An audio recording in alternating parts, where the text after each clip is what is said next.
കോട്ടയത്ത് ഉണക്കമീൻ കഴിച്ച് വളർത്തുനായ ചത്ത സംഭവത്തിന്റെ പശ്ചാത്തലത്തിലാണ് നമ്മുടെ വിപണിയിൽ സംസ്കരിച്ച മത്സ്യം എങ്ങനെ എത്തുന്നു എന്ന അന്വേഷണം ഞങ്ങൾ തുടങ്ങുന്നത്.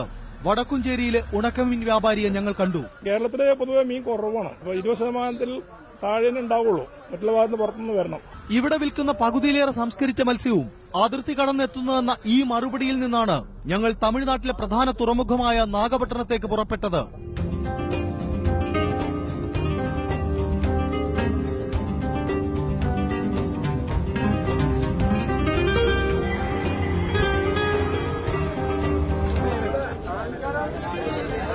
അവിടുത്തെ ചന്തയിൽ പച്ചമീൻ കയറ്റിപ്പോയ ശേഷം അഴുകിയ മത്സ്യം തരംതിരിച്ച് കൂട്ടിയിട്ടിരിക്കുന്നു. ഇടയ്ക്ക് ഉപ്പ് വിതറുന്നു.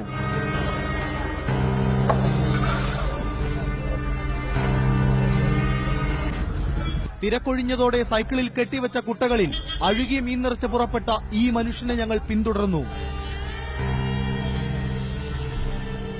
2 കിലോമീറ്റർ അപ്പുറത്ത് അക്കരപ്പേട്ട എന്ന തുറമുഖ ഗ്രാമത്തെ ചുറ്റി കണ്ടാലറക്കുന്ന മാലിന്യച്ചാല്.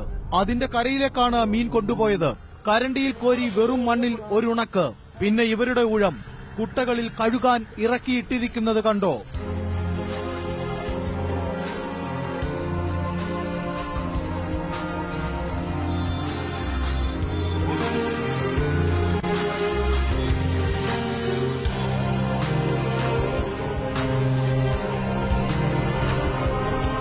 വീണ്ടും ഉണക്കാൻ വിരിക്കുന്നു.